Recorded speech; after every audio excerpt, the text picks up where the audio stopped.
Muy buenos días, mis amados hermanos, Dios los bendiga. Sean todos bienvenidos a nuestro estudio. Continuando nuestro recorrido bíblico a través del libro de Isaías, llegamos al capítulo 15. La carga o la profecía contra Moab. Hay muchas cosas tremendas acerca de los moabitas y vamos a recordar por un momento las cosas buenas de los moabitas. No son muchas, pero sí hay cosas buenas. Hubo una mujer moabita que se llamó y tiene un libro en la Biblia, se llamó Ruth, la moabita. Y es una gran excepción al común denominador de la sociedad moabita. La sociedad moabita, como lo vamos a ver en el estudio, fue una sociedad muy corrupta, muy carente de principios, de valores y de muchas cosas desde sus mismos orígenes.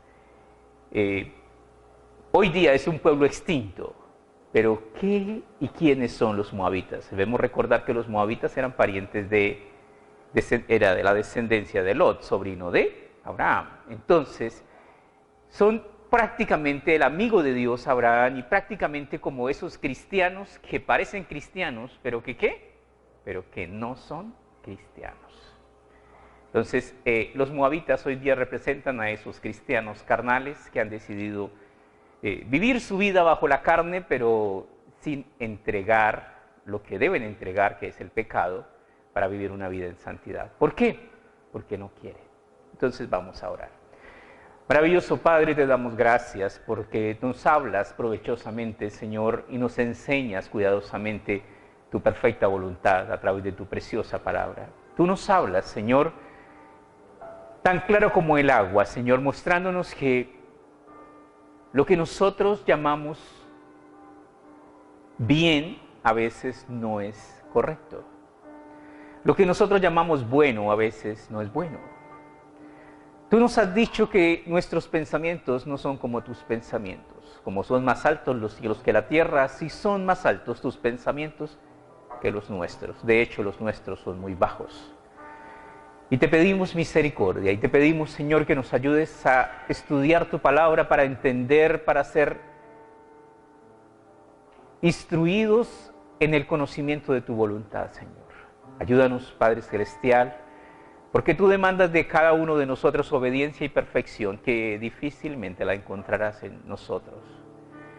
Pero tú puedes regenerarnos, tú puedes transformarnos, tú puedes hacer en cada uno de nosotros cosas maravillosas, Señor.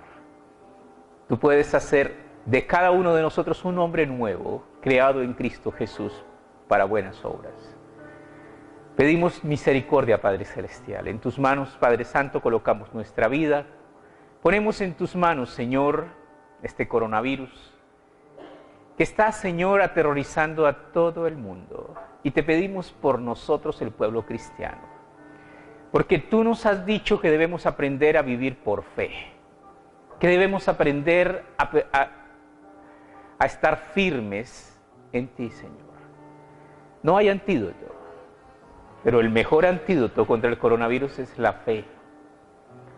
Cree que Dios es real, que su palabra es real. Cree, porque al que cree, todo le es posible. Tú nos guardarás. Tu palabra dice maravillosamente, tú guardarás en completa paz aquel cuyo pensamiento en ti persevera, sí, porque en ti ha confiado. Danos, Señor, esa certeza. Danos, Señor, esa capacidad de remontarnos sobre las alturas por encima de nuestras angustias y problemas. Y mirar al que todo lo puede. Y mirar al que nos ama, al que nos ayuda, al que nos defiende. Y colocar nuestros ojos y nuestra confianza en ti cuando el mundo se desmorona, viendo la incapacidad humana al enfrentarse a algo que lo desafía y que lo derrota. Pero nadie puede contra ti, Señor. Tú nos guardarás, tú nos protegerás. Pedimos misericordia a nuestro buen Dios. Amado Señor, este virus apareció de un momento a otro. Te rogamos, Señor, que desaparezca también de un momento a otro, Señor. Colocamos en tus manos, Señor, toda necesidad, toda enfermedad. Invocamos tu precioso nombre, el nombre de Cristo Jesús, para que en el nombre de Jesucristo tú sanes tú quites todo dolor, Señor. Quites toda enfermedad de nuestra alma, Señor. Tú nos quites esas raíces de amargura, de resentimiento. Tú nos ayudes a comprender la sanidad del perdón, Señor. Ayúdanos a perdonar para ser perdonados. Ayúdanos a ofrecerte nuestra vida, Señor, como un olor grato, Señor. Ahora nos amenaza este coronavirus, pero también es algo maravilloso porque nos enseña que la vida es un soplo, una neblina, es algo tan temporal y tan efímero que nos debe llevar a hacer reflexiones para estar preparados para la muerte. ¿Cómo nos preparamos para la muerte? Obedeciendo tu palabra. En tus manos encomendamos, Señor, nuestra vida. Oramos también por nuestro hermano Johnny, que cumplió años esta semana pasada, Señor. Pedimos sobre su vida gran misericordia, Padre Celestial. Gracias por todos los años que ha cumplido, Padre nuestro, y por todos los nuevos años que tú le darás, precioso Señor. Toda nuestra vida, Señor, la encomendamos delante de ti, Señor. Bendícenos y guárdanos del mal, en el nombre de Cristo Jesús. Amén. Sean todos bienvenidos, mis amados hermanos. Podemos sentarnos.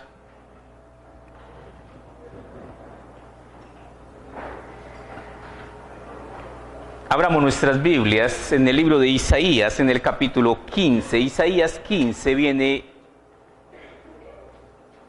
9 versículos y nos habla acerca sobre la profecía contra Moab. Los moabitas. Hay un viejo proverbio al cual se refieren mucho los judíos, y ese proverbio dice lo siguiente: los padres comieron las uvas agrias y por eso los dientes de los hijos tienen dentera. Quería decir que la culpa del mal comportamiento de los hijos era porque los padres eran así de malos. Pero Dios dijo que el hijo no llevará la culpa del padre y que cada uno pagará por sus propios hechos. Entonces, esto se refiere a que muchas veces hay gente buena en medio de gente mala. Como les decía hace un instante, la excepción a la regla de los moabitas se llamó Ruth, una mujer increíble, una mujer que fue una viuda y que quedó con la suegra, y a muchas de las nueras no les cae bien la suegra. Ella era la excepción. A ella su suegra le caía súper bien. Hay expresiones tan hermosas en el libro de Ruth como: no me ruegues que te deje, ni me aparte de ti, porque donde quiera que tú vayas, yo iré. Donde quiera que vivieres, viviré. Tu pueblo será mi pueblo y tu Dios mi Dios. Y Noemí era una mujer viuda, pobre y desamparada, y ella dijo: yo me ocupo, yo me encargo, yo me responsabilizo. ¿Por quién? Por mi suegra. ¿Quién hace eso? Noemí tenía una compañera que era la cuñada, Orfa. Y cuando murieron los esposos de ambas, dije Noemí, no, era Ruth. Entonces, la suegra Noemí le dice a las dos hijitas: váyanse porque no tengo más hijos y no tengo nada, váyanse. Y la otra dice: por aquí que es más derecho. Ya, chaolín pingüín, si te vi no me acuerdo. Y la otra sí le dijo: no señora, yo aquí me quedo. Y entonces empieza una historia maravillosa, porque no solo es una historia de fidelidad, sino también una historia apasionadamente romántica, tierna. Y no solamente es eso, sino que es una historia todavía que lleva más sustancia, porque es una historia, porque a través de ella y de Boaz, el judío, viene la descendencia de Jesús, y de allí viene la descendencia también por esa de David, y vemos como Dios es un Dios de misericordia, que tiene misericordia de aquellos que buscan la misericordia. Pero desafortunadamente el origen de este pueblo es un comienzo bastante turbio, bastante inmoral. Y para eso vamos a ir a Génesis capítulo 19, versículo 35. Génesis 19, 35. En el libro de Génesis, en el capítulo 19, en el versículo 35, encontramos, desafortunadamente, una historia trágica. Pero es una historia trágica que tiene, digamos, crónicas de una muerte anunciada. Cuando vivía Abraham y vivía Lot, hubo problemas entre los pastores de Abraham y Lot porque tenían muchas posesiones.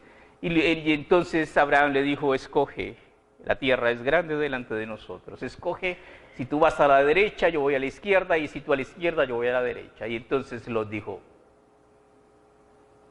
si me dan oportunidad, si me dan papaya de escoger, pues de malas yo escojo, ¿qué? Lo mejor para mí. Y escogió la región más fértil y escogió, pero muchas veces el ojo engaña. Y escogió todos los lugares hermosos a la vista y escogió las ciudades de Sodoma y Gomorra. Y Lot se fue a vivir, ¿en dónde? En Sodoma. Y todo esto le llevó a ¿qué? A que sus hijas fueron criadas, ¿en dónde? En Sodoma. ¿Y qué aprendieron? Lo que se vivía en esa ciudad. ¿Y qué se vivía en esa ciudad? Todo tipo de vejámenes sexuales, morbosos, de todo tipo de porquerías que introdujeron en su corazón y en su vida y que desafortunadamente nunca lo sacaron de allí. ¿Por qué?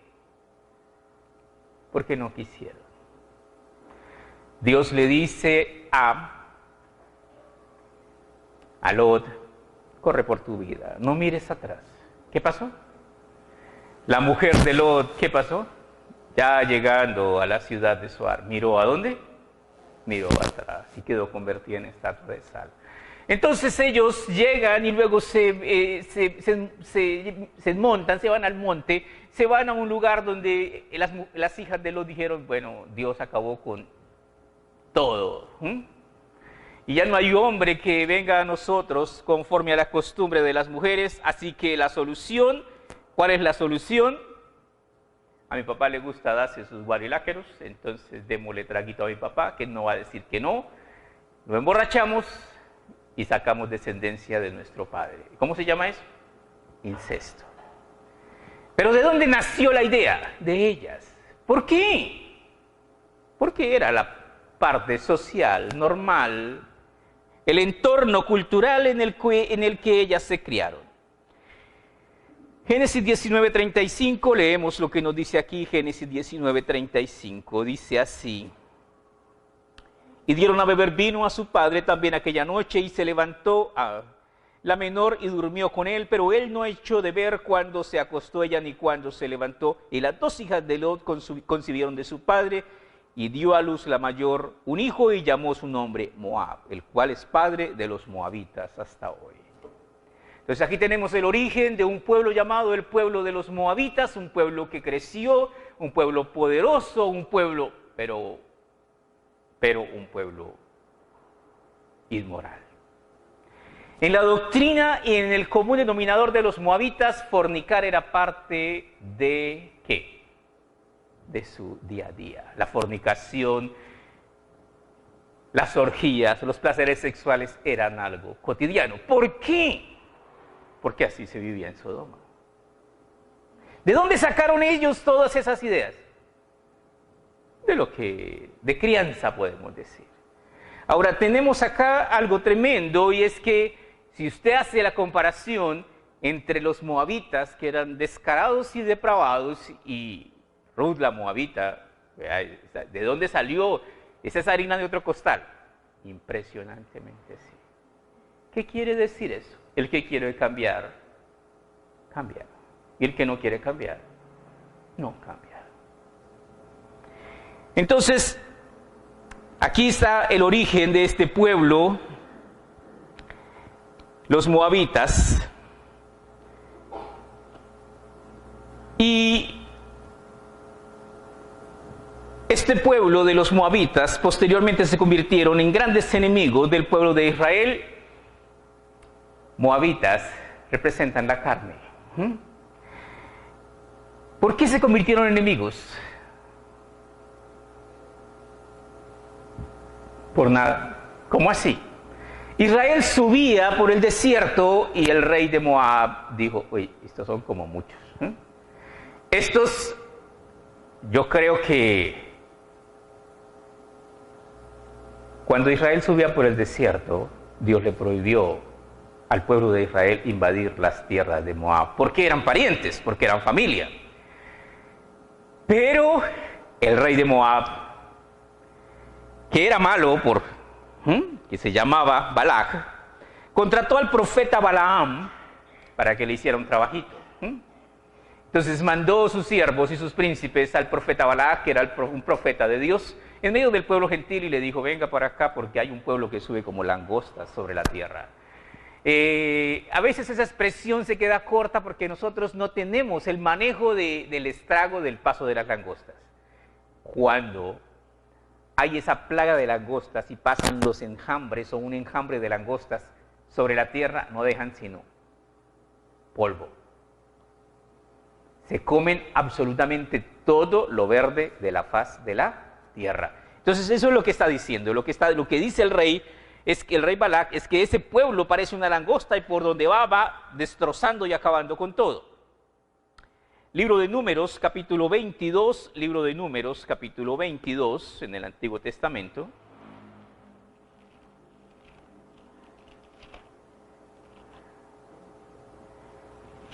Números 22, versículo 15.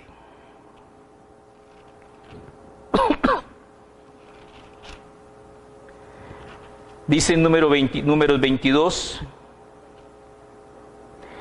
volvió Balac, que es el rey de los moabitas, a enviar otra vez más príncipes y más honorables que los otros, los cuales vinieron a Balaam y dijeron, así dice Balac, hijo de Zippor, te ruego que no dejes de venir a mí, porque sin duda te honraré mucho y haré todo lo que me digas. Ven pues ahora, maldíceme este pueblo. Entonces tenemos acá, el propósito de la visita era maldecir al pueblo de Israel. Y Balaam respondió y dijo a los siervos de Balac, aunque Balac me diese una casa llena de plata y de oro, no puedo traspasar la palabra de Jehová mi Dios para hacer cosa chica ni grande. ¿Qué quiere decir esto? Aquí él ya dijo parte de su debilidad, aunque me dé mucha plata y mucho oro. Porque raíz de todos los males es el amor al dinero. Aquí el profeta, que es un profeta de Dios, peló el cobre y mostró que en su corazón había, si me diesen suficiente dinero, pero sin embargo era un profeta de Dios. Y aquí es algo maravilloso cuando usted echa un vistazo hacia atrás en el libro de Números y ahí encuentra lo de la burra, lo del ángel, lo del profeta, y cómo Dios tiene tanta misericordia con este profeta de impedirle que vaya a maldecir al pueblo, pero es más grande la terquedad del profeta y definitivamente va a maldecir al pueblo de Israel. En vista de que Dios tiene control del profeta y no lo deja maldecir al pueblo, el profeta abre su boca para dar un consejo terriblemente mortal contra el pueblo de Israel. Y ese consejo fue que los volviesen inmorales. Vamos ahora a Números 25, versículos del 1 al 9. Números 25, ahí está toda esta parte que pasamos acá saltándonos. Ahí está Juan, salió varias veces el profeta a maldecir al pueblo de Israel y no pudo. Como no pudo, usó de su astucia y de su conocimiento de Dios para dar un consejo siniestro, y el consejo era terriblemente eficaz. Ellos son un pueblo santo, corrómpanlos, llévenlos a fornicar, manden personas que digan sexo gratis, Y literalmente fue así. Las mujeres moabitas les ofrecieron a los hombres israelitas sexo e idolatría gratuita. Y ellos dijeron, promoción, oferta y gratiniano, eso es lo mejor que hay. Y se fueron. Vamos a leer aquí qué ocurre. Moraba Israel en Sitín y el pueblo empezó a fornicar con las hijas de Moab. Primer punto que es supremamente importante, que nosotros debemos tener en cuenta. Aquí está, en este punto que vamos a leer y en lo que acabamos de leer ya, aquí está el odio de Dios contra los moabitas. Y no es otra cosa más que el mismo odio de Dios contra el pecado, que no es otra cosa más que el mismo odio de Dios contra los que fornican. Mas los fornicarios y los adúlteros, ¿qué dice la palabra de Dios? Los juzgará, no dice los perdonará. ¿Qué dice? Los juzgará, ¿qué quiere decir? Los condenará. ¿Quién? Dios. Dios no ha cambiado. Dios es el mismo. Entonces dice nuevamente, moraba Israel en Sitín y el pueblo comenzó a fornicar con las hijas de Moab, las cuales invitaban al pueblo a los sacrificios de sus dioses y el pueblo comió y se inclinó a sus dioses. Así acudió el pueblo a Baal Peor, los Baales, la palabra Baal quiere decir Señor. Baal Peor era el dios que adoraban ellos, había muchos Baales, pero especialmente los moabitas adoraban a Baal Peor a través de cultos y orgías sexuales. Y el furor de Jehová se encendió contra Israel. Y Jehová dijo a Moisés, toma a los príncipes del pueblo y ahórcalos ante Jehová delante del sol, y el ardor de la ira de Jehová se apartará de Israel. Oye, uno lee esto y dice, ¿cómo así? Ya Dios es terrible. Coja a los príncipes y ahórquelos. ¿Por qué? Porque estaban pervertidos de una manera, o sea, la situación era tan terrible que, mejor dicho, todos a fornicar se dijo. Todos se incendiaron. ¿En qué? En esas pasiones desordenadas. Y sigamos leyendo. Versículo 5. Entonces Moisés dijo a los jueces de Israel, matad cada uno a aquellos de los vuestros que se han unido a Baal Peor. Y aquí un varón de los hijos de Israel vino y trajo a una madianita a sus hermanos, o sea, ellos compartían. A ojos de Moisés y de toda la congregación, o sea, esto era un descaro absoluto. ¿Cómo lo es hoy día? Igual, ¿cómo estamos hoy día? No, vive con la novia. No, pues es que ellos ya viven juntos. Uno no sabe si él es su esposo, no es su esposo. No, pues son pareja. ¿Sí? ¿Qué le debo decir a una persona que vive con otra persona y que no son casados? ¿Que están bien por mi Dios? Después de 2 años, 3 años ya les bendijo esa unión. No, Señor. Puede vivir 30, 40 y 50 años con esa pareja. Si no está casado, ¿qué? No está casado. No está casado. Y el Señor lo juzgará como ¿qué? Como adúltero, como fornicario. Entonces sigamos leyendo esto para que nosotros entendamos la mente de Dios. Dice, y aquí un varón de los hijos de Israel vino y trajo una madianita a sus hermanos a ojos de Moisés y de toda la congregación y de los hijos de Israel, mientras lloraban ellos a la puerta del tabernáculo de reunión. ¿Y por qué lloraban? Ya nos va a decir más adelante por qué lloraban. No lloraban porque no les tocó de las madianitas, no les tocó de las... No, lloraban porque Dios estaba masacrando al pueblo y ellos no se daban cuenta. ¿Y por qué no se daban cuenta? Porque tenían sus ojos puestos ¿en qué? En fornicar. Porque solo estaban mirando ¿qué? Las muchachas bonitas para fornicar. Y no veían, porque más allácito, estaban cayendo los muertos que terminaban ¿de qué? De fornicar. Pero no se apercibían. Entonces seguimos. Y lo vio Finés, hijo de Eleazar, hijo del sacerdote Aarón, y se levantó de en medio de la congregación y tomó una lanza en su mano. Entonces aquí tenemos a Finés, uno de los hijos de Aarón, toma una lanza en la mano y se fue tras el varón de Israel a la tienda y le alanceó y los alanceó a ambos, al varón de Israel y a la mujer por su vientre, y cesó la mortandad de los hijos de Israel. La mortandad de quién los estaba matando. Dios los estaba matando. Pero, terrible. Usted se imagina, si Dios es el mismo y Dios no ha cambiado, ¿qué tal Dios nos pasara por ese juicio que todos los fornicarios cayesen? Muertos. ¿Puede hacer Dios eso? Cuando miramos al Antiguo Testamento, vamos conociendo el carácter del Dios al que nosotros servimos. Es un Dios santo que aborrece el pecado.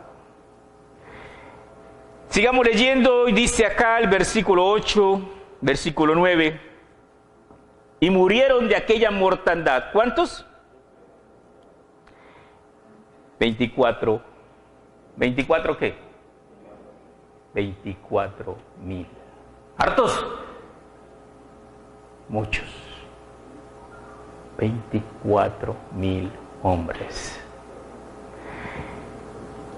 Desafortunadamente, ellos murieron, pero existen cosas que se aprenden y que muchas veces quedan reservadas en nuestro cerebro, y el pecado, aun cuando ellos murieron, permaneció allí vivo en el corazón del pueblo de Israel.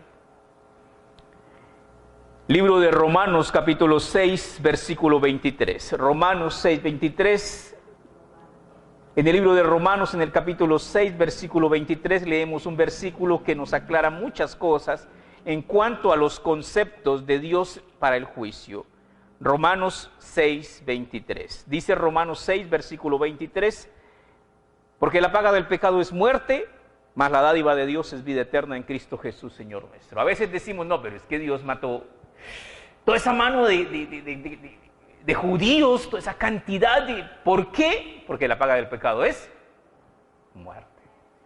Simplemente le aplicó la justa que debía aplicar. Estaban pecando, bien, la paga del pecado es la muerte. Y murieron.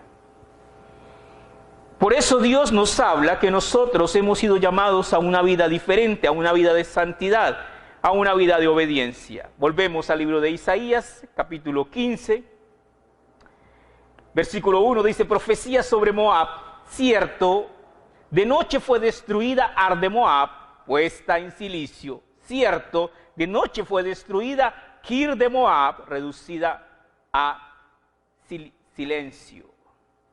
Subió Abiyit y Dibón, lugares altos, a llorar sobre Nebo, sobre Medeba, a aullar a Moab. Toda cabeza de ella será rapada y toda barba rasurada. ¿De qué está hablando? Del pueblo de Moab, que fue destruido por los asirios. Los borraron de la faz de la tierra, los aniquilaron, los humillaron. ¿Por qué? ¿Por qué un juicio tan terrible? Porque ellos corrompieron al pueblo de Israel.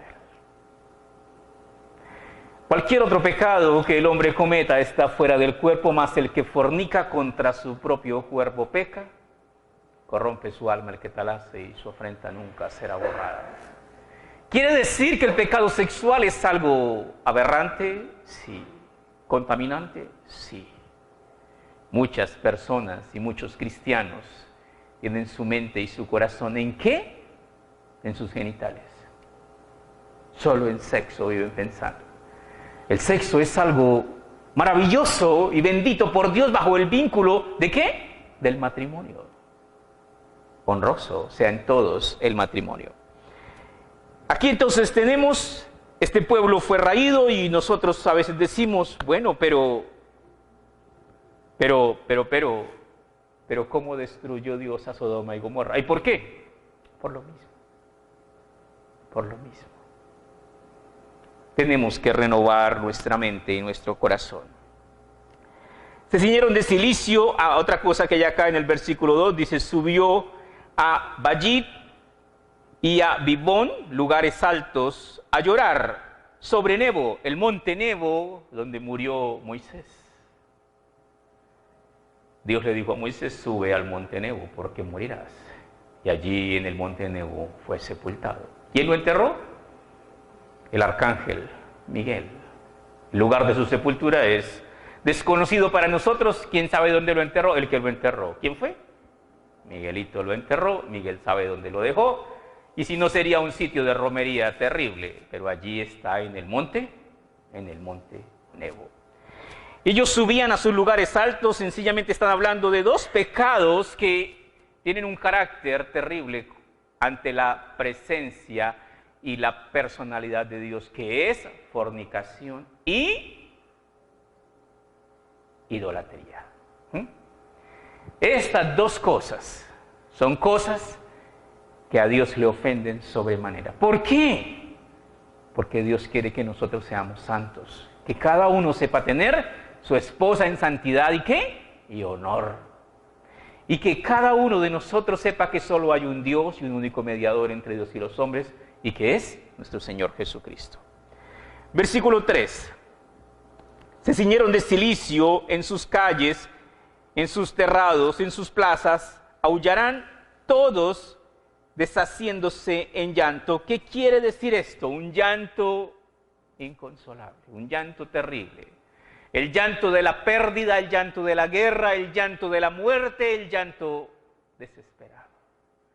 Porque el juicio llegó sin misericordia. ¿Por qué? Porque la misericordia es para aquellos que ¿qué? Que tienen misericordia, para aquellos que piden perdón, para aquellos que cambian su camino. Jesucristo hoy día está sentado a la diestra del Padre, intercediendo por ¿quiénes? Por aquellos que le aman y guardan sus mandamientos. ¿Y por los otros? Por los otros no. ¿Por qué? No estoy de acuerdo. Bueno, usted a quien viste, mantiene, cuida, le paga el colegio, el estudio, está pendiente de él, ¿a los hijos suyos o a los del vecino? Obvio a los míos. Pues, Dios actúa, ¿qué? De la misma manera. Dios cuida, bendice, protege. ¿A quién? A sus hijos. ¿Y a los del vecino? ¿Que los cuide quién? Pues el vecino. Eso es lógico, pero a veces la lógica como que no la aplicamos muy correctamente. Versículo 5 dice: mi corazón dará gritos por Moab, sus fugitivos huirán hasta Zoar como novilla de 3 años, por la cuesta de Luit subirán llorando y levantarán grito de quebrantamiento por el camino de Aronaim. ¿Qué quiere decir esto? ¿Será algo lastimero? ¿Será algo que el pueblo judío sentirá lástima de todo el juicio que vendrá sobre ellos? Y la pregunta del millón es, ¿por qué? Porque eran personas corruptas. Porque su mente y su corazón estaban corrompidos. Para los puros, todo les es puro. Mas para los corrompidos e incrédulos, todo les es corrompido, pues hasta sus mentes y sus conciencias están corrompidas. Libro de Proverbios, capítulo 8, versículo 36, Proverbios 8, 36. Dice Proverbios 8, 36. Mas el que peca contra mí, defrauda su alma. Todo lo que se hace en este cuerpo, se paga. ¿O quién lo paga? Lo paga el alma. Disfrútalo. Media hora, 15 minutos, 20 minutos de placer físico, para que tu alma lo pague por los siglos de los siglos, en la condenación, donde es el lloro y el crujir de dientes, donde no tienen reposo ni de día ni de noche. Considéralo. Mas el que peca contra mí defrauda su alma. Todos los que me aborrecen, ¿qué dice? Aman la muerte. Y esto es un desafío personal. ¿Qué voy a decidir? ¿Amar al pecado o amar a Dios? Son dos cosas diferentes. Si amamos a Dios, debemos aprender a obedecer sus mandamientos. ¿Cuántos? Todos. ¿Y cuántos son? Yo escuché que son 10. No son 10. Hay una lista de 10 mandamientos. En el Antiguo Testamento hay unos 600 mandamientos. ¿Ay? ¿600? Sí. Y en el Nuevo unos 120, unos 130. ¿Todos esos? Todos esos. Y entonces, ¿cómo hace uno para? Pues, ¿cómo hace uno? ¿Sabe cómo se construye una casa? A veces va uno despacio, despacio, por etapas.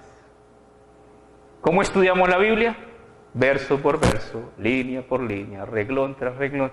Y cuando terminemos, pues ya vamos sabiendo al final, ¡uy! Todo eso hay que obedecer, la tarea es grande. Pues, si la tarea es tan grande, como efectivamente lo es, empecemos rápido, ¿no? Claro. Entonces tenemos acá el versículo 6. Las aguas de Nimrín serán consumidas, y se secará la hierba, y se marchitarán los retoños. Todo verdor perecerá. ¿Qué quiere decir este versículo 6? Este versículo 6 es tremendo. Nosotros leemos sobre todas estas ciudades, y ahora uno va a esos desiertos, donde no hay sino piedras y arena, y un sol implacable, y agua ya no hay, y el verdor, ¿cuál verdor? Verde por allá. ¿Por qué esos lugares que bíblicamente nos habla como lugares boscosos hoy día son desiertos? ¿Qué le echaron a eso? Tal vez una bomba atómica. No. ¿Sabes qué es lo peor aún incluso que la bomba atómica? La maldad de la humanidad.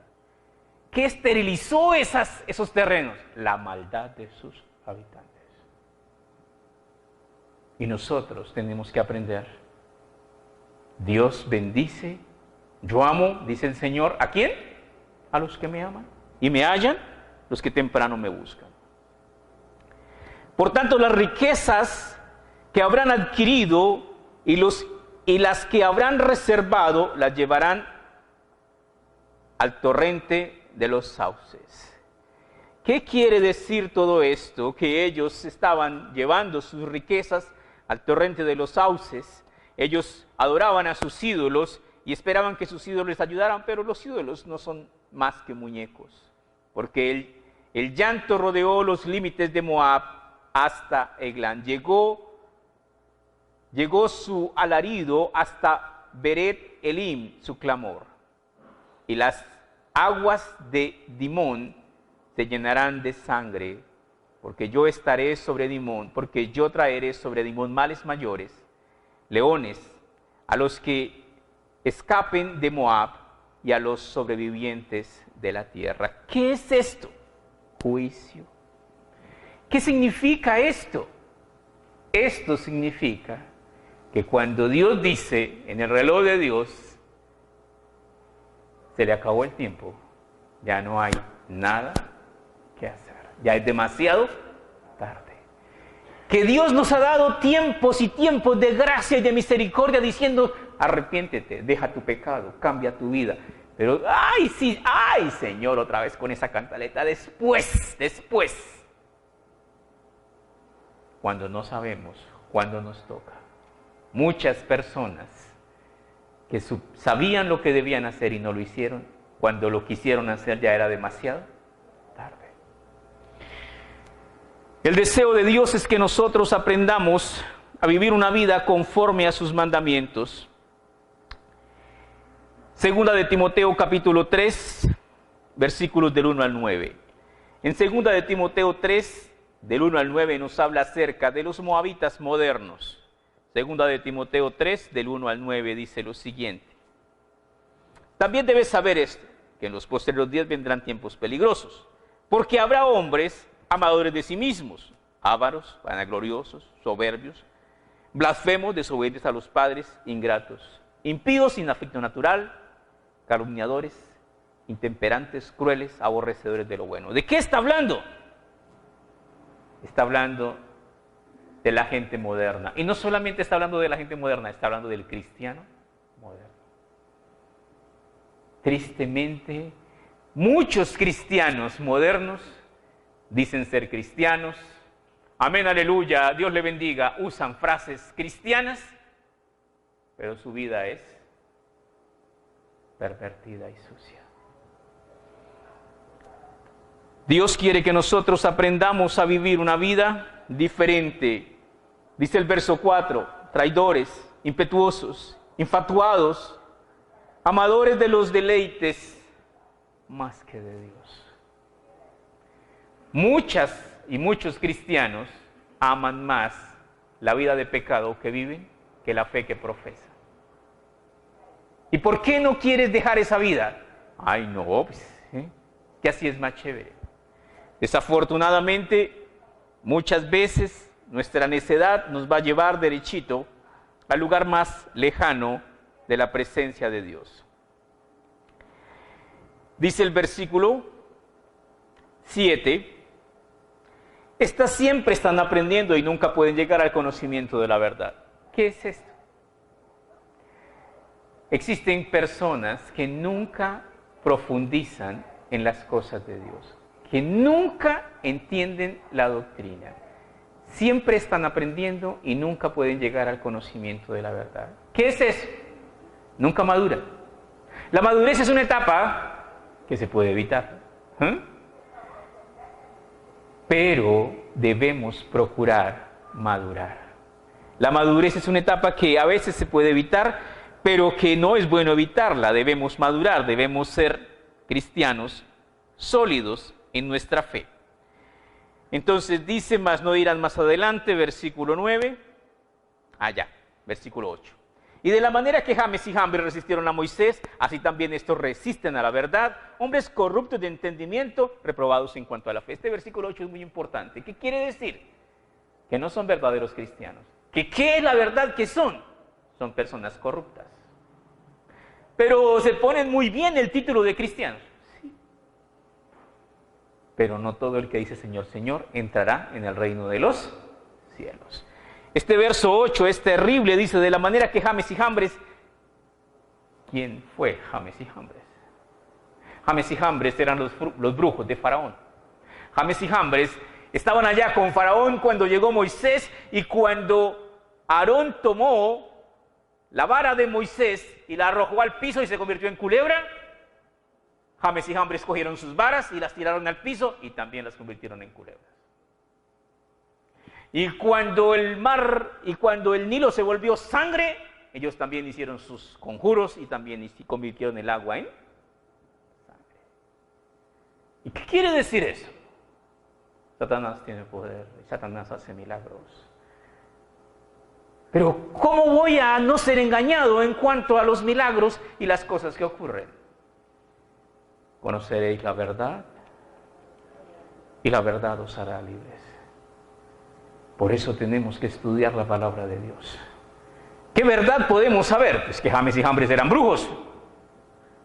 Y como brujos, pero ¿sabes cuál es el problema? Que hay cristianos que van a que le hagan la limpia. Hay cristianos que van a que los brujos le hagan, sí, porque es que le echaron la sal, hermano, el mal ojo. Entonces hay que traer a los hermanos, hay tan de buenas porque ellos también se llaman hermanos. Y entonces vino el hermano y me va a hacer la limpia porque tenga cuidado con eso. Dios dijo perfectamente, no permitirás que el brujo, el agorero, el adivino viva en medio de vosotros. Nosotros somos la luz del mundo, somos la sal de la tierra. Somos diferentes. Entonces dice, y de la manera que James y Jambres resistieron a Moisés, así estos también resisten a la verdad, resisten a la palabra de Dios. Hombres corruptos de entendimiento, reprobados en cuanto a la fe.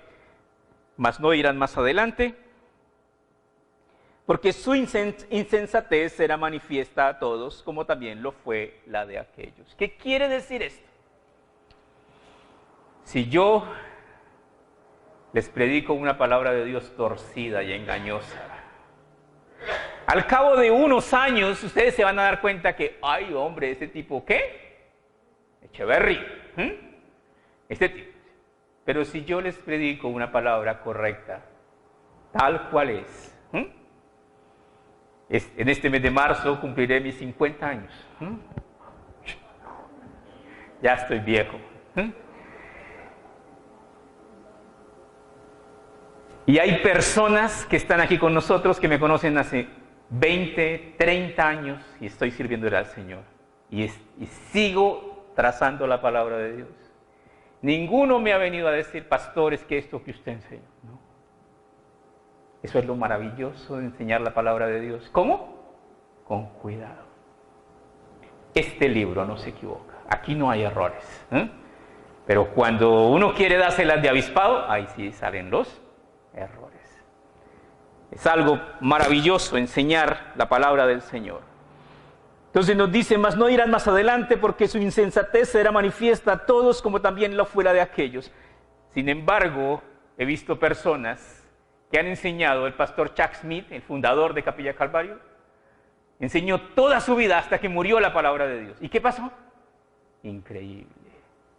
Toda la gente que lo conoció lo amó. Toda la gente que lo conoció sabía que fue un hombre que, como dice, que trazó cuidadosamente la palabra de verdad. ¿Cómo? Como debe ser. Volvemos a Isaías, y ya vamos terminando, ya terminamos. Dice, las aguas de Edom se llenarán de sangre, porque yo traeré sobre Dimón males mayores, leones, a los que escapen de Moab, a los sobrevivientes de la tierra. El juicio de Dios y la ira de Dios es impresionante. Aprovechemos el tiempo de su divina gracia para estar en el lugar de los ganadores, para estar con Él, para escapar ¿de qué? De la condenación eterna. 2 versículos más, libro de Oseas, capítulo 4, versículo 11. Oseas 4, 11.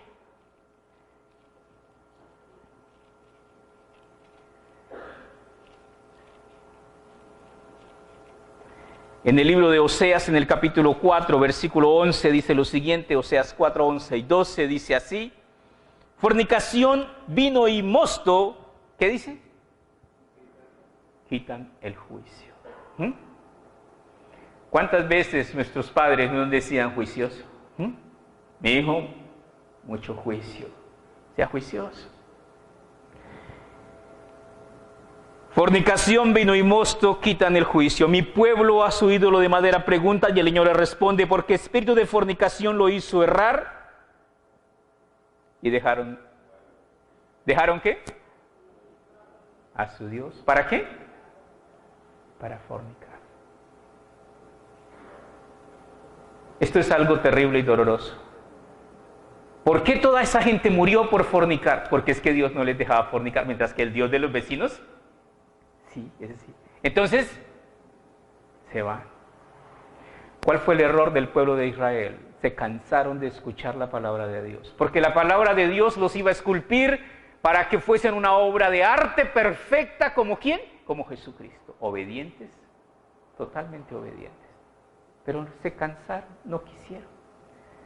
Cada vez que escuchas la palabra de Dios, la palabra te va a herir, porque te va a arrancar un pedazo de pecado de tu vida.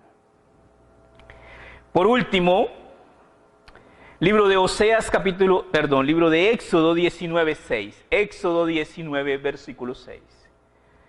Éxodo 19, 6 dice, y vosotros me seréis un reino de sacerdotes y gente santa. ¿Qué es lo que quiere Dios? Eso. Dios quiere que todos nosotros seamos, ¿qué? Seamos santos. Estamos viendo ahorita con el coronavirus, estamos viendo que ¿qué es el coronavirus? ¿Es un juicio de Dios? Sí. ¿Pero por qué un juicio de Dios? Porque la maldad de la tierra cada vez es mayor. Porque cada vez los que dictan nuestras leyes, dictan leyes más livianas contra el pecado. Hoy día, asesinar a un bebé, hay derechos para asesinar a un bebé. Pero si usted patea a un perro que lo va a morder, entonces le cabe una demanda. O sea que tiene más derechos y es más protegido un perro que un niño. ¿Y cuál es la verdad? Sí, esa es la verdad. ¿Será que Dios opina lo mismo? No. Abre tu boca por el mudo en el juicio de los desválidos. ¿Qué más dice Dios? Mi embrión, ¿vieron? Tus ojos. Y en tu libro estaban escritas todas aquellas cosas que fueron formadas después de eso. Dios es un Dios que ama la vida y que condena la muerte. Y que condena a todos aquellos que son homicidas. Vamos a orar. Maravilloso Padre, te damos gracias por tu palabra preciosa. Toda ella llena de enseñanzas, Señor, que nos muestra a un Dios santo que demanda santidad de sus hijos y que nos ayuda a entender, Señor, lo que socialmente ha cauterizado la mente de muchos seres humanos, Señor. Que la fornicación es un pecado que te ofende grandemente, Señor. Tú eres el creador del matrimonio. Y nos has dicho, honroso sean todos el matrimonio y el lecho sin mancilla. Pero los fornicarios y los adúlteros los juzgará Dios. No te equivoques. No pienses que si estás fornicando pero solo con una sola persona, esto te exime de la culpa. No te equivoques. Porque la paga del pecado es la muerte. Ayúdanos, Señor, a colocar toda disposición a obedecerte, a conocerte y a temerte, Señor. Y el temor de Dios es apartarnos del mal. Ponemos en tus manos nuestra vida y te pedimos, amado Señor, porque estamos viendo, Señor, que vienen juicios y que no vendrán tiempos mejores, pero sí vendrán tiempos peores. Danos la sabiduría, Señor, y la sensatez de arreglar nuestra vida para contigo, Señor. Que nuestra fe sea una fe verdadera, que realmente, Señor, vivamos una fe que salve nuestra alma. Y para que la fe salve nuestra alma debe ser una fe llena de obras, de frutos de obediencia. Pedimos, amado Señor, tu bendición. Bendecimos a nuestros hermanos, bendecimos, Señor, nuestras ofrendas, nuestros diezmos, que presentamos ante ti, Señor. Y te suplicamos que nos ayudes a comprender que no damos y no ofrendamos porque Dios necesita nuestro dinero. Dios no necesita nuestro dinero. Dios ni paga agua, ni paga luz, ni paga arriendo. Dios no necesita nuestro dinero. Pero yo necesito ser obediente. Pero yo necesito aprender a honrar al Señor. Ayúdame, Señor, a honrarte, Señor, debidamente, Señor. Tu palabra dice, cada uno dé como propuso en su corazón. O sea, no es dar por dar. Cuando tú das por dar, perdiste lo que diste. Cada uno dé como propuso en su corazón, no por tristeza ni por necesidad, porque Dios ama al dador alegre. Quiere decir que cuando quiera dar, dé con alegría y dé con un corazón lleno de agradecimiento al Dios que me ha dado todo lo que tengo y todo lo que soy. Gracias te doy, Padre Celestial, por tus grandes bondades. Gracias porque me enseñas provechosamente el camino que debo seguir. Gracias, Señor, en todo y por todo, precioso Padre. Bendecimos, Señor, a las mujeres en el día, Señor, de las mujeres, y te pedimos bendición sobre cada una de ellas, Señor. Mujeres, Señor, que han dedicado su vida, Señor, a levantar a sus hijos, que han levantado a sus hijos en el temor de Dios. Precioso, Señor. Sabemos que tu palabra tiene fruto maravilloso en el corazón de todos aquellos que la reciben. Trae, Señor, esa bendición para toda madre de tener hijos que te honren, que te amen, que te sirvan. Gracias te damos en todo y por todo, en el nombre de Cristo Jesús, nuestro amado Salvador. Amén.